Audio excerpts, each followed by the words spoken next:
Hey everybody, and welcome to another episode of Cinema Heroes. I'm Justin Speck. I'm Jay Stu. And today we're talking about Alien 3, released in 1992, directed by David Fincher, written by David Giler, Walter Hill, and Larry Ferguson, from a story by Vincent Ward, and starring Sigourney Weaver, Charles S. Dutton, Charles Dance, Ralph Brown, Paul McGann, Brian Glover, Holt McCallany. I don't know if that's quite how you say his name, and I want to mention him because he's been in a number of things, but I will always, for whatever reason now, we'll remember him as the guy that they put in that added scene in the beginning of Justice League. Yeah. The robber that fights Batman or whatever. Yeah. You know, it's like, it's because he's gone, right? Or they know he's dead. Superman. Yeah. Anyway, and Pete Postlethwaite and Lance Henriksen has a small part in the film. This was, of course, the third movie of the Alien franchise, the follow-up to James Cameron's Aliens, and David Fincher's directorial debut. He had been a music video director, and this was his first film, and he has pretty much disowned this film. As far as I know, he kind of refuses to talk about it.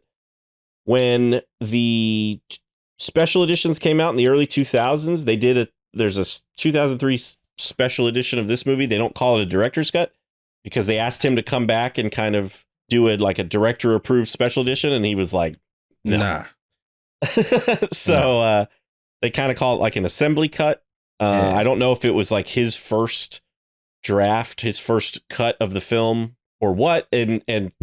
And I don't really know all the details about why he has disowned this movie. The only thing I can think of is he did not get final cut on it. The studio came in, interfered with it a little bit. Maybe there was some, poor test screenings or something, and they made him change his cut, and he got all mad, and who knows? I mean, that's literally exactly what happened. He said that he fought so much about every single scene in the movie that by the time he got done, it wasn't, he wanted to completely remove that experience from his memory. I forget, he gave somebody the blessing to do the assembly cut. It's like, you can go ahead and do it, but just don't call it a director's cut. And that's why they call it an assembly cut.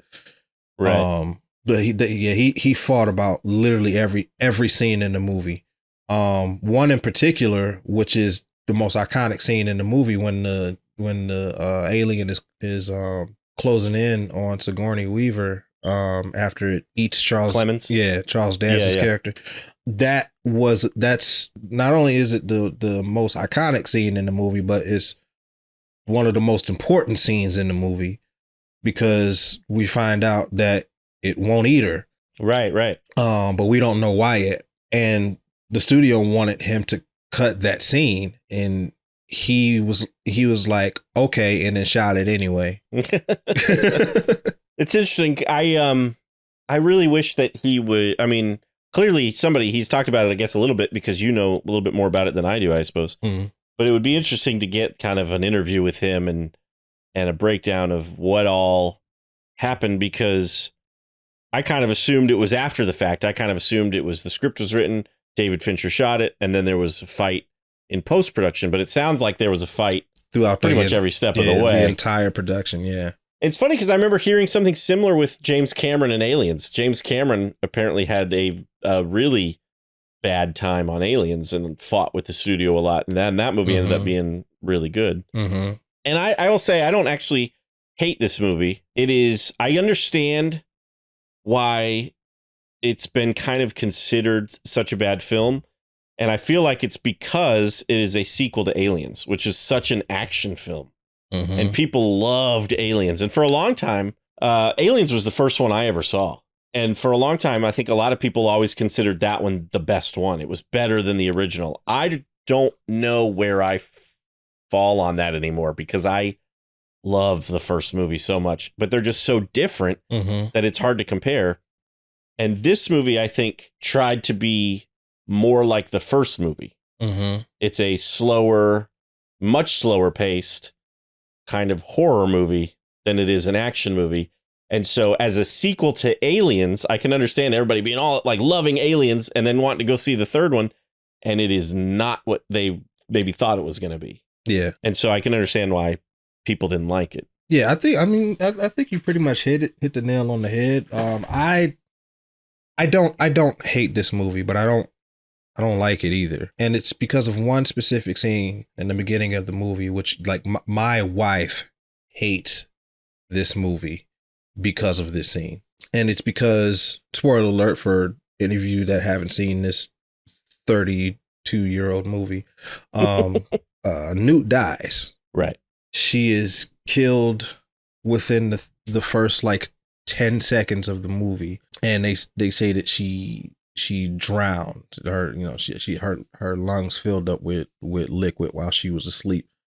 And it really, really pisses me off because it kind of undoes the previous movie. Yeah, it's like, well, what was the point? And because that leaves such a bad taste in my mouth, it's hard for me to enjoy the rest of the movie. That's totally understandable. I mean, the first note I wrote was I actually love the opening credits for this. It's kind of, you see a credit and then we get like a really quick glimpse of them in cryo, in their cryo chambers, and we can see like the face hugger for half a second. We see the fire break out. We see, it's just very quick glimpses of everything going wrong in their cryo chamber. And I wrote, I love the opening credits, but it sucks that they kill off Corporal Hicks and Newt. Because you're right. It does completely. And the cat. Yeah, that's true.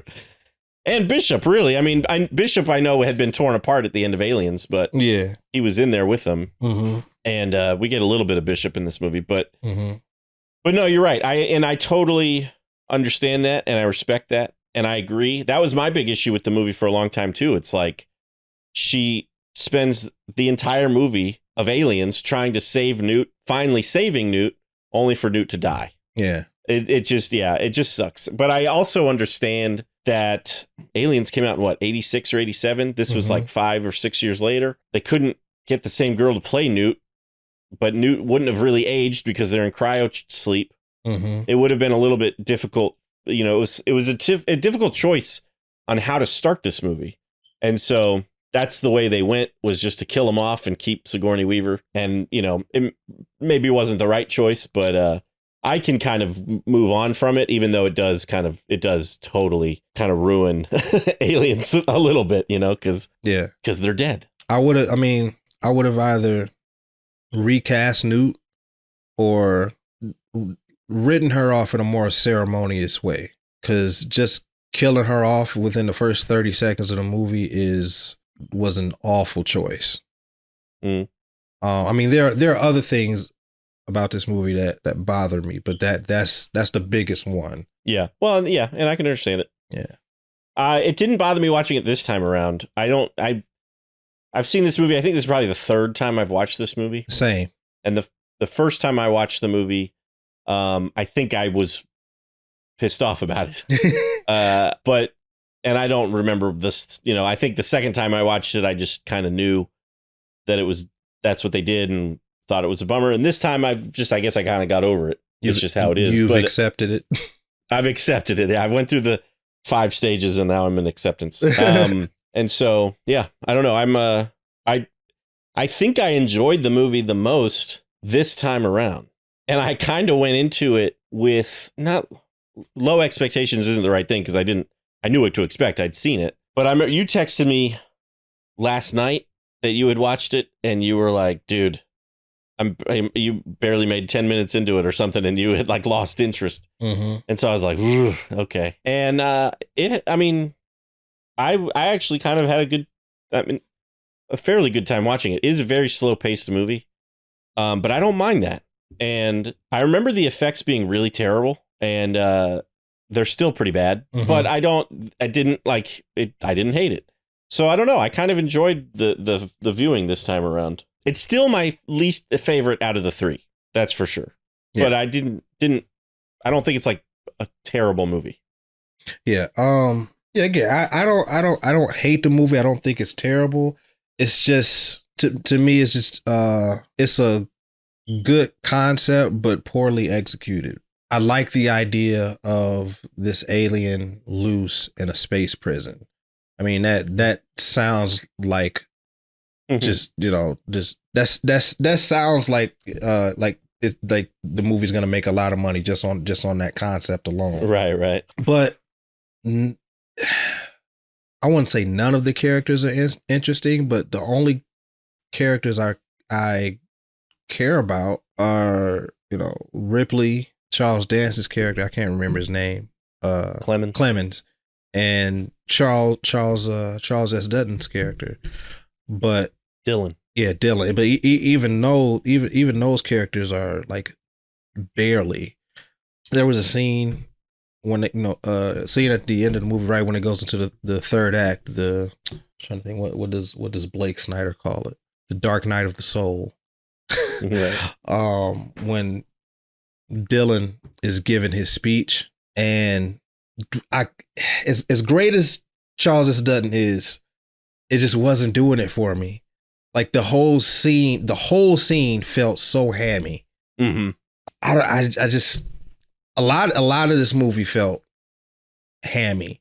When Clemens was, giving his origin story or whatever, like right before he got offed, that scene was decent, but it felt a little hammy to me. Really? Yeah. The only thing that I can say that I genuinely loved about the movie was the way David Fincher moves the camera, or not moves the camera. I like David Fincher is one of my favorite directors because of his visual language, and this is tonally and visually it's reminiscent of the first movie. I would say the first movie is not darker, but there's more contrast between the lighting. The lighting is much different. It's a lot harsher in the first movie, whereas this one, everything is kind of orange. Yes, I had that same thought. I thought people who really liked Aliens came and saw this movie, which was much slower. Mm-hmm. No, not a lot of action. No, and it's just a brown movie. Yeah. Like all the walls, all the clothing, everything is just drab. It's very like I can't think of the word I'm looking for. Like it's the same tone, basically, like monochromatic. It's almost monochromatic. It's just very kind of like you said, orangey brown. It's just very drab. Yeah. And that was done on purpose, I think. Yes. It's this prison colony and everything, but it also can be a little visually boring. Mm-hmm. The visually, like the best scenes in the movie are when she goes back into the EEV or whatever it's called, and she's like scanning herself to try, because she thinks she's bleeding inside, but that's when she finds out she's got an alien inside her. Mm-hmm. Because we get like the white cryo chamber look, and it's just a difference from what everything else we've seen. Yeah, I can appreciate that it does try to be more akin to the first film, because I am in the camp where I think the first film is the better film of Alien and Aliens. Yeah. Although Aliens is still one of the greatest action movies ever, and it spawned a whole subgenre of science fiction movies, the Space Marines, like all Starship Troopers, and just all of that just came from Alien. So it's definitely one of the greatest. But just as a personal preference in the type of stories that I like to watch and the type of stories I like to tell, Alien does it for me. It's one of my favorite movies of all time. So I do appreciate that it tries to match that look and that tone, but in that it doesn't do much to kind of offset that or contrast that. So like with Alien, it had this dark, somber, very dry tone, but that movie's it's scary. The feeling of isolation, like when I watch Alien, I feel cold. I can't explain it, but it just makes me feel cold because it's these people are so isolated, and just the way the score is just very, very simple, just these one notes at a time, oftentimes. And Ridley Scott just does a great job with building tension of this creature. I think that is severely lacking in this movie. There's no tension built. I'll say no tension built, but there's very little tension when the alien is not on screen. So, for example, Charles Dance's character Clemens, there's not a lot of build up to when he gets killed by the alien. There's like a couple of seconds, but when he gets off, I don't feel anything.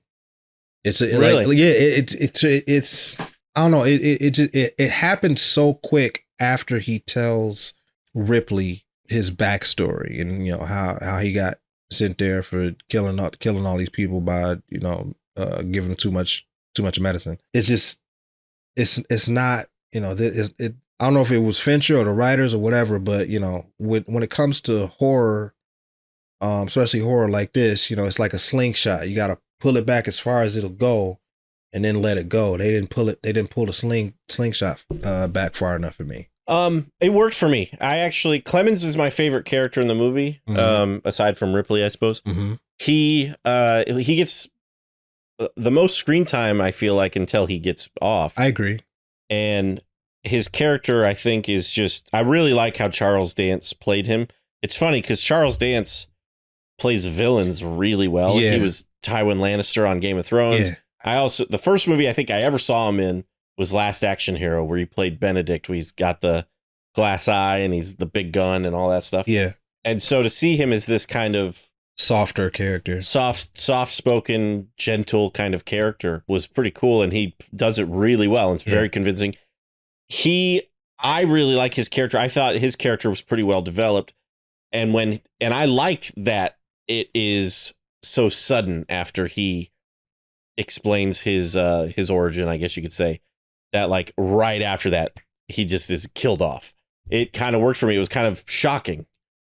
And I think that's what they were going for. I think they were kind of going for a shock factor that, like, because he's also the one character who I think I can't remember now if Ripley actually told him yet about the alien, because I know she tells the warden he's not present. And then I think that's right at that scene right before he dies. He says, like, what did you talk about? What was your conversation with Andrews about? And she's like, you'll just think I'm crazy. And so I don't remember if she tells him or not, but he's like the one character who I think would believe her, especially because he knows something's going on. Yeah. She's not letting him in on it. And so he decides to finally open up to her, and then he gets killed. So it worked for me. I thought it was good. My note that I wrote was his death is shocking and sad. I actually felt something when he died because he was my favorite character and I didn't really want to see him die. Yeah, I agree with his performance. I do agree that he gives the best performance out of the movie. Other than Ripley, he gives the best performance. But it just, I don't know. It didn't work for me. It felt out of place because it was so sudden. Mm-hmm. Fair enough. And it might be because the way it was edited. Maybe not because it was written, because editing has a lot to do with pace as well. So it may not just be because of the writing. So. And then that right after that is that iconic shot of Ripley against the wall with the alien right at her face, which is what you think of when you think of Alien 3. Right. Then right after that, Ripley comes running down to like the cafeteria area, which is also another set that's not that orangey brown color, because it's actually, the scene is on my TV right now. Yeah. And that has like those bright kind of white lights and stuff. They just don't spend any time in there really. Yeah. But right then, the warden, or he's the superintendent. He's not the warden, but the superintendent is doing rumor control or whatever it is he calls it. And he gets pulled out and eaten by the alien, and which is also supposed to probably be kind of somewhat shocking. It didn't work as well for me as the Clemens death did. But I liked it. But how did you feel about that? Yeah, again, it just because it was right after. I don't know. It didn't do it. I will say it's kind of convenient that it was right because it was right after Ripley goes running down the hallway and then the alien is just right there at the same spot. Yeah, I agree. I can't quite put my finger on why those deaths don't work for me, but it happens. That's not the only time that it happens in the movie. So when those guys are walking, I don't know what the thing is, what a hallway or whatever. Yeah. And he sees the stuff dripping from the ceiling, and then he gets eaten, and then the black guy gets killed. I don't know. It just, I think it wasn't. There's just something missing with the scares and the little bit of action that's in this movie. It's just there's something missing, and I don't quite know what it is. It could be pacing, and I know they weren't trying to show the thing a whole lot, but I think in this movie, since this is the third Alien movie, we should have seen more Alien, and that might that might be it. Yeah, that could be it. That very well could be it. And I know one of the things I really like about this movie is the fact that it came from a dog. Yeah, and so it's an alien on 4 legs, which is something that is not something we'd really seen before, because all the other aliens previously all came from humans. Mm-hmm. And so they kind of have that. Most of them, I think, walk on two legs. Yeah. And I always thought that was kind of an interesting idea, that the alien kind of takes the form of its host, I guess, kind of. Right. And so that I really like that about this alien.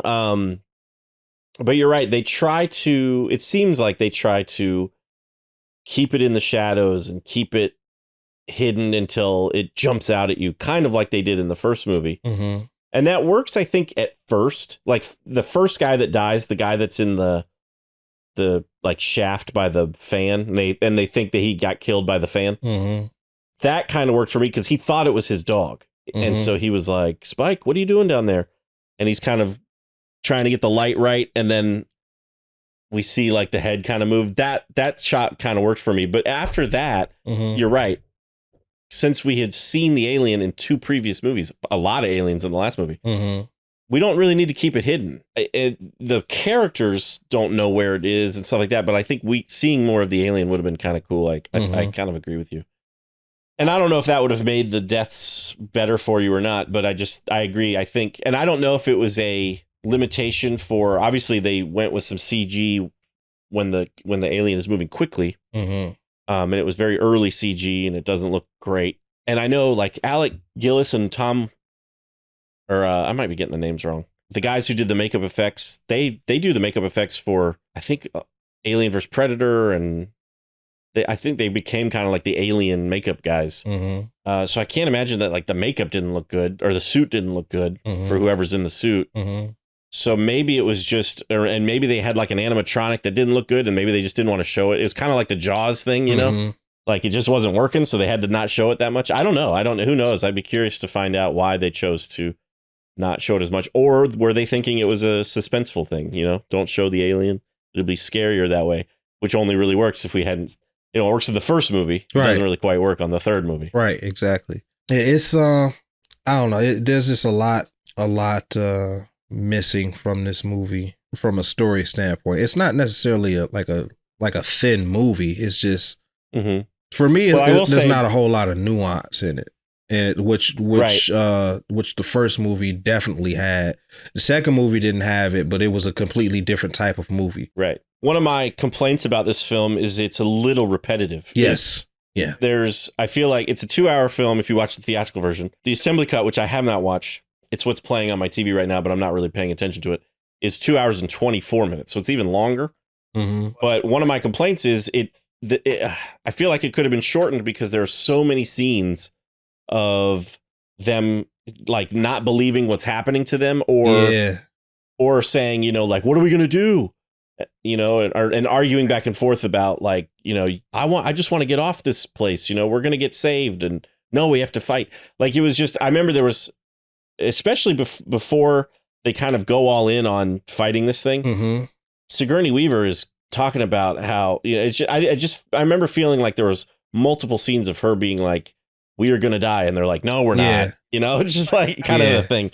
That was one of my complaints. A complaint of mine was you were talking about the speech from Charles S. Dutton being kind of hammy. Mm-hmm. I couldn't remember. I was like, well, this must not have been memorable because I don't remember, but I did write it down. And I didn't write anything down about his speech necessarily, but it's the music in that scene. Elliot Goldenthal's music in that scene I really liked. Yeah, during his speech. I noticed the score a lot more with this viewing. It's better than I remember. Yeah, it's pretty good. Yeah. Elliot Goldenthal, the composer behind Batman Forever and Batman and Robin. Yeah. Yeah. But yeah, it does a pretty good job with this movie. Yeah, I agree.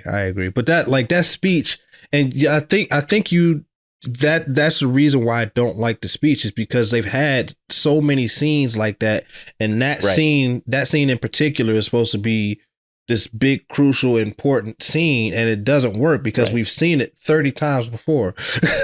Right. I think Charles S. Dutton does a good job with it, but yeah, like I didn't, you know, it's one of those scenes. They're hard to do, I imagine, or they're hard to write, where it's supposed to be like motivating the troops kind of thing, you know? Yeah. It's like the scene from Braveheart or Independence Day. Or Independence Day, or like a sports film or something, you know? And when it doesn't work, you don't buy it when they're all like, yeah, at the end. And that's kind of how this was. Like, I didn't really buy that everybody was going to just be like, all right, we're going to stay and we're going to fight this thing and we're going to kill it. Right. Even though I agree with Dylan when he said, like, you're going to die anyway. Right. Like, you might as well try to fight. You're right. But that's where the movie kind of loses me. One of the other notes I wrote was, so their plan is their original plan was to get it into a locked room where they were going to keep like toxic waste, which they said they never ended up using. It was super clean in there. And that plan, I think, goes awry because that's when they accidentally set off some of that explosive material. It goes off too early. Yeah. And so then they have this plan of like trapping it in these hallways, or like trying to at least guide it in these hallways by closing these doors off and everything. Yeah. And I couldn't follow it at all because, I mean, it very well could have been the same hallway just shot over and over and over again, because that's what it looked like, basically. Yeah. And they're all yelling out like, this is A27 is closed, you know, and then they're like, E4 is closed. And you're just like, this means nothing to me. And, you know, we didn't really see any of this beforehand. So that scene, that's where I started to lose interest a little bit. Yeah. It was because it was a lot of them just running around and the alien is chasing them, and it's usually just the camera chasing them. Yeah. Like the POV of the alien. And there were a couple cool, like, moments when the alien actually catches up to somebody. Like, one of the best ones is kind of towards the end of the scene when Charles S. Dutton is actually yelling at the guy. He's like, don't slow down, keep going. And right as he gets to the door, his body just like explodes. Yeah. And the alien catches him and just the blood goes flying through the door. Yeah. But I was like, I can't keep track of where anybody is in this. What, you know, it's just, that's kind of where it lost me. And then I kind of got interested again once it was just Charles S. Dutton and Sigourney Weaver. Yeah. And they kind of lead him into the lead, whatever that is. Yeah. They drop the hot lead on him. So I do like that whole thing between Sigourney Weaver and Charles S. Dutton, where she's like, this thing is in me. You need to kill me. He's like, no, we need you to kill this thing. You like, first it dies, then you die. Right, then you die. Yeah. I do like that, but I don't like the scene where she asks him to kill her, because it's so melodramatic, and you know he's not gonna kill her. Right. Yeah. Right.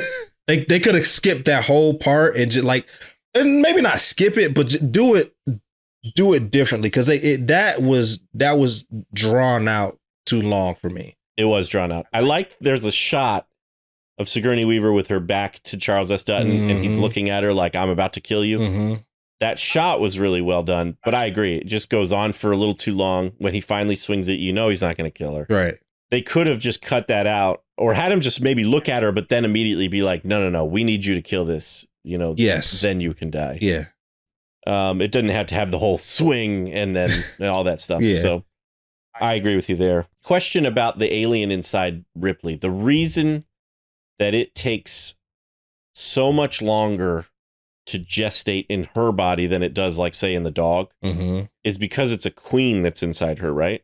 Yes.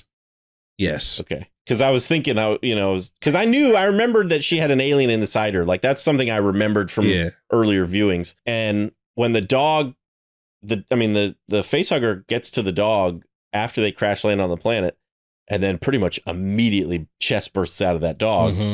And I was like, why does it go so fast with the dog? Yeah, because she tells so long with Ripley. Yeah, because she tells dude, not Dylan, but the I can't remember that guy's name. Is he like the warden's assistant? Yeah, that guy? Yeah, that guy. 85. Yeah, she tells 85 like this thing, like, if you don't kill me, it's gonna spawn like thousands more or whatever. Yeah, lay eggs and aliens upon aliens. Yeah, right. yeah. Which that was cool. I like that it, they had to come up with something, because obviously they wanted there to be an alien inside Ripley. Like, that made for, an interesting conflict. Yeah. But they're like, they set the precedent that these aliens do not take long to burst out of people's chests and stuff. So it's like hours. So long?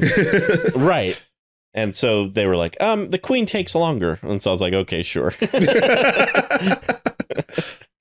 Another note, I think it's actually, so I was really confused in the beginning, because he says, Charles Dance's character is talking to Ripley, and he says, there used to be 5,000 convicts at this prison facility, and now it's a custodial staff of 25. And so I thought, are all these people, they're all just staff? There's no actual prisoners? But then he talks about the prisoners, and I'm going, wait, are they prisoners or are they staff? And then it's not until later that he finally does explain it, that Charles S. Dutton and his group found religion about 5 years ago. And when they were going to shut this facility down, they actually requested to stay. And Wayland Yutani allowed them to stay. And the only real actual staff members are Charles Dance, the superintendent, and 85. Yeah. And 85 said he was going to be leaving soon to go see, he was on like the next rotation. So it makes me think the superintendent and Charles Dance, Clemens, are the only two that are actually like permanent staff. Yeah. And the assistant probably gets changed out every so often. Yeah. I don't know. I could be wrong about that, because they also say that, they took a look at 85's personnel file, and 85 is his IQ. And so maybe he gets rotated every so often and comes back. I don't know. But it made it seem like they were all there for a long time. Yeah. So when 85 said he was going to be gone soon and he has a wife and child and stuff, I was like, that's kind of weird. But yeah, so I guess these 25 prisoners stay there, and they, according to Clemens, just keep the pilot light on. They just kind of keep it running. I don't know why exactly. Just because. Yeah, just because. It seems like Wayland Yutani wouldn't have granted that request. I feel like a corporation like that would have been like, we're shutting this down. And those 25 convicts or whatever would have been like, but we want to stay. They'd have been like, no. Why? Yeah. I don't know. I feel like they would have been like, okay, stay. We shutting it down anyways. Just stay and die. Right. We're not going to provide anything for you. So good luck eating. Right. I don't know. Because even Ripley, like in that scene right before Dylan gives his speech, he says they don't care about you. Like, ain't nobody coming to get you. Right. Another one of my favorite little like moments or whatever in the movie is Ripley. I think it's right before Dylan's big speech, the one that you said is hammy. Ripley says, the company is coming, but they're not going to save anybody. Right. They're going to kill you. And 85 is like, that's a load of crap. They're not going to save. I mean, they're not going to kill us. They're the company. And 85 later gets killed by the company that shows up. They shoot him as he's like trying to run away. Yeah. And now, granted, he was like, I think he did something to kind of help Ripley. And that's why they turned on him. But I was like, in the end, the company did, in fact, kill him. Yep. So, yep. How do you feel about Lance Henriksen's scene towards the end of the film? I don't like it. No, I don't like it. I remember not liking it either when I first saw it. It just felt like they wanted to have Lance Henriksen in the movie. Yeah. I didn't hate it this time around. I think it kind of works to have a familiar face be the one to try and convince Ripley to stay. And I do love that she is 100% correct about him. You know, he's like, you just have to trust me. He's like, we just want you. We're not, we're going to kill the specimen inside you or whatever, blah, blah, blah. And she's like, I don't trust you. And then he's like, think of what he's like, this is the find of a lifetime. And he's just completely different than what he was trying to portray himself as to her. So I like that aspect of it.